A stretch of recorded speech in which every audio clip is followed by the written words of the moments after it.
दोस्तों ये हमारा टेस्टिंग बोर्ड है जिस पे हम इन्वर्टर स्टेबलाइजर वगैरह को टेस्ट करते हैं। लेकिन एक्सीडेंटली आज हमारे इस टेस्टिंग बोर्ड का जो डीसी वोल्टेज को मेज़र करने का डीपीएम है, digital panel meter for DC volt battery voltage को मेज़र करने के लिए, वो आपका यहाँ पे ख़राब हो गया है एक्सीडेंटली। लेकिन इसका जो एम्पेयर मेज़र करने का जो डीपीएम है डिजिटल पैनल मीटर वो आपका ठीक है। तो आज हम इसको रिपेयर करके देखेंगे, कोशिश करते हैं इसको रिपेयर करने की। लेकिन इसके लिए हम जो एम्पेयर के लिए डीपीएम है उसकी मदद लेंगे, क्योंकि दोनों की जो पावर सप्लाई है, सर्किट है, वो लगभग सेम होता है। तो इसकी मदद से हम इसको आज रिपेयर करेंगे। दोस्तों ये हमारा डीपीएम है एम्पेयर के लिए और ये डीपीएम है वोल्टेज के लिए। ये वाला ख़राब है। और दोस्तों ये यहाँ पे इनके अंदर जो है आपके ट्रांसफार्मर लगे होते हैं जो कि 220 या 230 वोल्ट एसी को स्टेप डाउन करते हैं।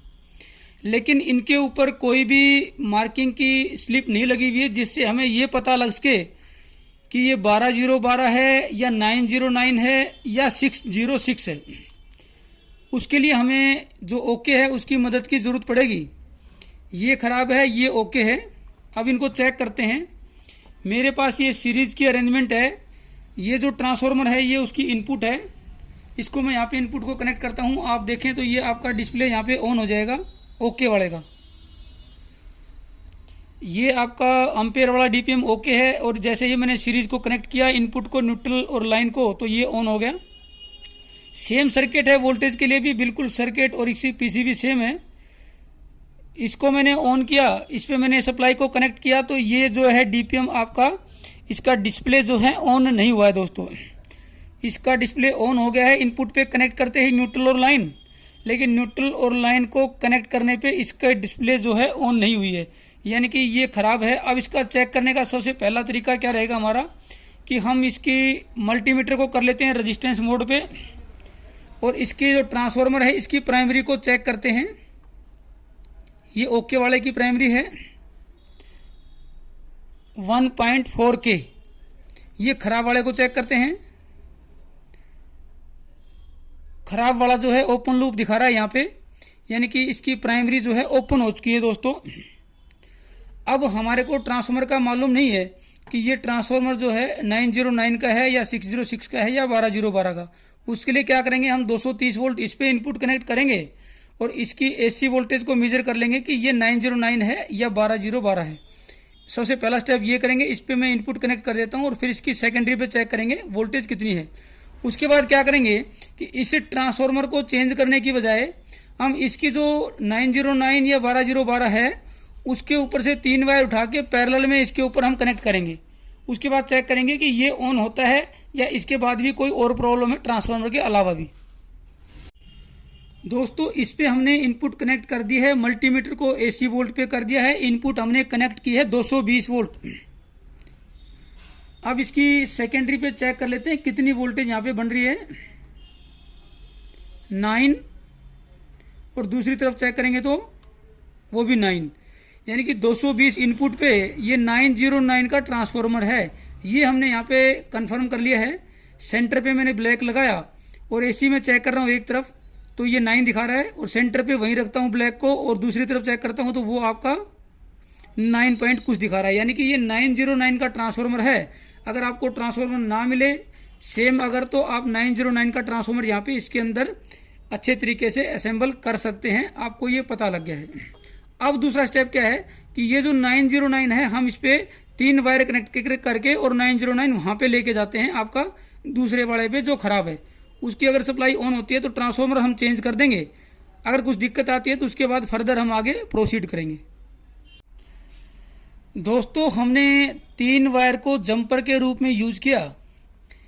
लेफ्ट साइड वाले को दूसरे मीटर के लेफ्ट पे, सेंटर वाले को सेंटर पे और राइट साइड वाले को राइट साइड पे पैरेलल में हमने इस ट्रांसफार्मर को कनेक्ट कर दिया है।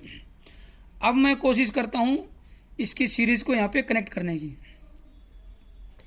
दोस्तों सीरीज मैंने कनेक्ट की तो अब इस केस में दोनों ही जो डिस्प्ले हैं वो ऑन नहीं हो रहे हैं, जबकि हमारा जो एम्पेयर वाला था वो तो आपका ओके था। लेकिन जैसे ही मैंने पैरेलल में कनेक्ट किया तो दोनों ही यहाँ पे ये ऑफ हो गए, दोनों ही डिस्प्ले यहाँ पे काम नहीं कर रहे हैं। मतलब कि इसके अंदर कोई ना कोई शॉर्टिंग है, जिसकी वजह से ये आपका यहाँ पे इस मीटर को भी ऑन नहीं होने दे रहा है दोस्तों। अब मैं देखिए ये 2 वायर इसकी निकाल देता हूँ। अब इसको फिर से लगाता हूँ। अब ये वाला मीटर यहाँ पे ऑन हो गया, यानी कि सिर्फ ट्रांसफार्मर नहीं है, ट्रांसफार्मर के अलावा भी इसमें कुछ प्रॉब्लम है, उसको भी हम चेक करते हैं। सीरीज अरेंजमेंट को मैं अलग कर देता हूँ और ये आपका जो कनेक्शन किए थे उनको भी अलग कर देता हूँ। उसके बाद दोस्तों यहाँ पे ये जो ट्रांसफार्मर है, इसके ट्रांसफार्मर के ठीक नीचे यहाँ पे डायोड लगे हैं। देखिए यहाँ पे ये 4 डायोड लगे हैं, रेक्टिफायर यहाँ पे बनाया हुआ है। मल्टीमीटर को कर लेते हैं डायोड पे और इनको चेक करते हैं। ये 0.020 ये लगभग शॉर्ट है, 0.006 ये भी शॉर्ट है, 0.466 ये डायोड ठीक है, 0.473 ये डायोड भी ठीक है। यानी कि 2 डायोड इसके शॉर्ट हो चुके हैं। ओके में कैसे है वो मैं आपको दिखा देता हूँ। 0.4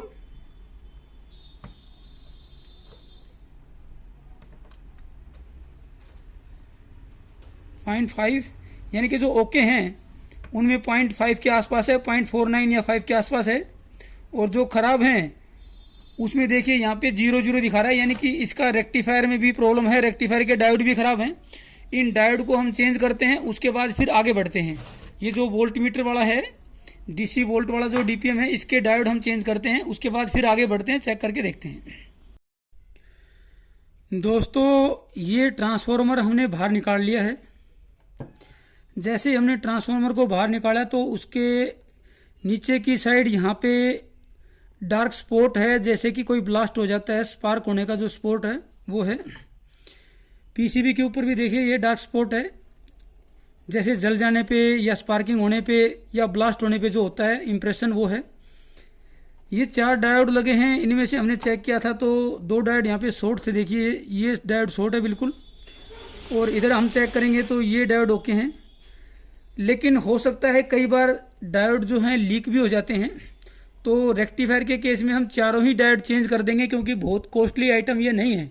तो ये चारों डायोड हम चेंज करते हैं और उसके बाद हम इसको पैरेलल में कनेक्ट करके ऑन करने की कोशिश करेंगे, क्योंकि इसका जो फॉल्ट का जो आपका नुकसान है वो ट्रांसफार्मर की सेकेंडरी साइड भी है। तो अगर 7805 जो कि ये देखिए छोटे पैकेज में है 7805, अगर इससे 5 वोल्ट सही निकलती है तो कंट्रोलर सही रहेगा। अगर 7805 भी खराब है तो मोस्ट प्रोबेबली कि आपकी कंट्रोलर भी खराब हो। आगे एक बार हम इसको चेक करके देखते हैं, फिर देखते हैं आगे क्या रहता है। दोस्तों हमने ये जो 4 डायोड थे, ये चारों डायोड हमने चेंज कर दिए हैं। अब आगे चेक करते हैं इसको ऑन करके।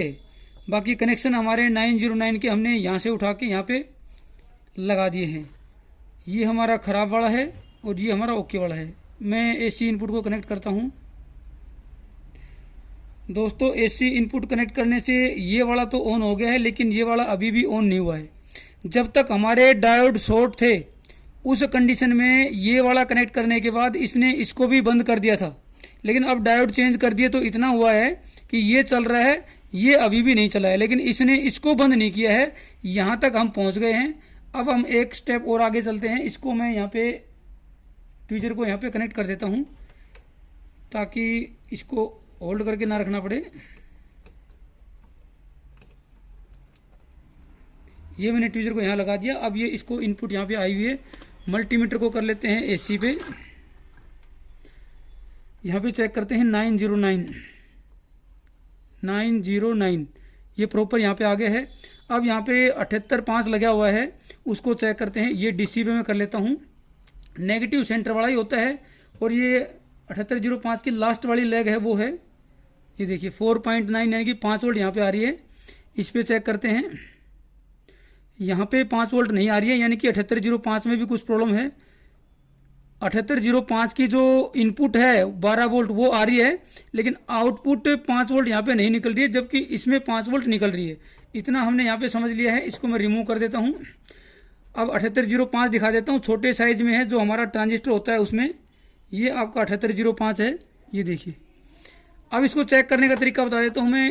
अभी आउटपुट नहीं आ रही है और इनपुट यहाँ पे दब नहीं रही है, इनपुट वोल्टेज इसकी डाउन नहीं हो रही है, आउटपुट यहाँ पे नहीं आ रही है। इसका मतलब आउटपुट जो है वो ग्राउंड से शॉर्ट मिल सकता है। पहले इसको मैं चेक करवाता हूँ। ये बीच वाली जो लेग है वो आपका ग्राउंड है, ये देखिए ये यहाँ पे बिल्कुल भी शॉर्ट नहीं दिखा रहा है। इसकी बीच वाली से इसकी आउटपुट को चेक करेंगे तो ये शॉर्ट दिखा रहा है, यानी कि ये जो रेगुलेटर है ये भी शॉर्ट है या फिर माइक्रो कंट्रोलर में कोई शॉर्टिंग है। तो सबसे पहले रेगुलेटर को निकालते हैं और उसके बाद आगे चेक करते हैं। दोस्तों ये 78L05 है, इसको हमने बाहर निकाल दिया है। निकालते वक्त इसकी एक लेग हमसे ब्रेक हो गई है, टूट गई है, इसलिए हम यहाँ पे चेक कर लेंगे। अगर यहाँ पे ये शॉर्ट नहीं दिखाता है, देखिए यहाँ पे शॉर्ट नहीं दिखा रहा है, इसका ग्राउंड और आउटपुट ये शॉर्ट नहीं दिखा रहा है, इसका मतलब हमारा जो 78L05 था वही शॉर्ट था, उसको हमने साइड में कर दिया। अब हम क्या करेंगे, 78L05 भी लगा के देख सकते हैं, या फिर मैं क्या करूँगा कि यहाँ से जो है डायरेक्ट आपकी 5 वोल्ट यहाँ पे भी कनेक्ट करके देख सकता हूँ। क्योंकि मेरे पास एक 78L05 है तो मैं क्या करूँगा, यहाँ पे 78L05 ही लगा के चेक कर लूँगा कि 5 वोल्ट यहाँ पे बढ़ने के बाद आगे का क्या स्टेटस है। दोस्तों 78L05 मैंने यहाँ पे चेंज कर दिया है। ये जो हमारा बड़ा TO220 में 7805 आता है, LM 7805, उसकी और इसकी जो इनपुट हैं एक दूसरे से उल्टी होती हैं। इसकी 1 नंबर जो है आउटपुट है, 2 नंबर ग्राउंड और 3 नंबर इनपुट है। उसमें 1 नंबर इनपुट होती है ग्राउंड सेंटर वाली ही होती है और आउटपुट 3 नंबर की होती है। उसको अगर उल्टा करके लगाएंगे तो वो आप बड़े वाला भी यहाँ पे लगा सकते हैं, LM 7805 भी, लेकिन उसको उल्टा करके लगाना पड़ेगा। मेरे पास छोटे वाला ही अवेलेबल था जो कि इंडक्शन में हम यूज़ करते हैं, तो मैंने उसको लगा दिया है। अब इसको चेक करते हैं। अभी तक हमारा डिस्प्ले यहाँ पे नहीं आ रहा था क्योंकि 5 वोल्ट यहाँ पे आउटपुट नहीं निकाल रहा था ये। दोस्तों अब हमारा क्या रहा कि डिस्प्ले यहाँ पे आ गया है, लेकिन डिस्प्ले प्रॉपर नहीं है, 1 डैश पॉइंट ऐसे करके, और जो बाकी 88 का जो सिंबल है 7 सेगमेंट का वो भी आपका फेड आ रहा है। ये 1 तो पूरा आ रहा है लेकिन बाकी फेड आ रहा है। इसका मतलब क्या है, क्योंकि 7805 यहाँ पे खराब हुआ था, 5 वोल्ट का वोल्टेज रेगुलेटर, तो इसकी जो आईसी है इसका नंबर 7107 है। ये आपकी एनालॉग टू डिजिटल कन्वर्टर होती है और साथ में ये डिस्प्ले को भी आपका ऑन करती है, डिस्प्ले पे भी काम करती है। इसके लिए डिस्प्ले का ड्राइवर अलग से खरीदने की जरूरत नहीं होती है, इसके अंदर इनबिल्ट वो होता है, ये डिस्प्ले को डायरेक्ट ड्राइव कर देती है, एनालॉग को डिजिटल में भी कन्वर्ट करेगी और डिस्प्ले को भी ये आपका ऑन कर देती है। नंबर इसका है CS 7107 analog to digital converter and 3.5 digital display को ड्राइव करने वाली ये आईसी है, मोनोलिथिक आईसी है। अब मेरे पास ये दूसरी आईसी अवेलेबल है क्योंकि हमारे पास 1-2 और भी पड़े थे जिसमें अलग अलग प्रॉब्लम थी उनमें, लेकिन एक आईसी मेरे को ठीक लगी तो वो आईसी मैं ले आया हूँ। ये देखिए ये मेरे पास एक दूसरी आईसी है, इसमें एक लगी है आपकी आईसी और इसमें लगी है, लेकिन ये ख़राब है। तो एक मेरे पास और है 7107, इसको यहाँ पे लगा के चेक करते हैं। दोस्तों ये जो ख़राब आईसी थी इसको मैंने निकाल दिया है। मेरे पास दूसरी एक 7107 अवेलेबल थी, वो मैंने उसकी पोलैरिटी को देख के अच्छे तरीके से और उसको यहाँ पे मैंने लगा दिया है। अब इन दोनों को हम यहाँ पे फिर चेक करते हैं। सीरीज में मैं इसको कनेक्ट करता हूँ। ये देखिए दोनों दोस्तों अब बिल्कुल परफेक्ट ऑन हो गए हैं। मैं कहूँगा थोड़ा सा नीचे से साइड से दिखाएं। अब ये दोनों जो डिस्प्ले हैं ये बिल्कुल परफेक्ट जो है ऑन हो गए हैं, यानी कि अब हमारा ये रिपेयर हो गया है। अब मैं इसमें वोल्टेज डीसी वोल्टेज पे इसको चेक और कर लेता हूँ। उसके लिए मैं सीरीज को इसको यहाँ पे कनेक्ट कर देता हूँ ताकि हमें बार बार इसको होल्ड ना करना पड़े।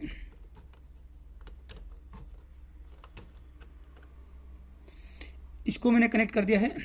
मेरे पास ये SMPS है 12 वोल्ट का, इसको कनेक्ट करता हूँ। आप इसको यहाँ से चेक करेंगे। मैं 1 मिनट इसको, ये SMPS है मेरे पास 12 वोल्ट का, आप इसको देखेंगे तो पता लगेगा।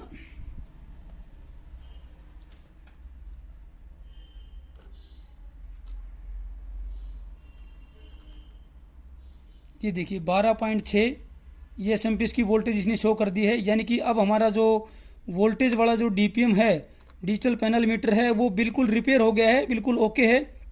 इसको हम यहाँ पे यूज़ कर लेंगे।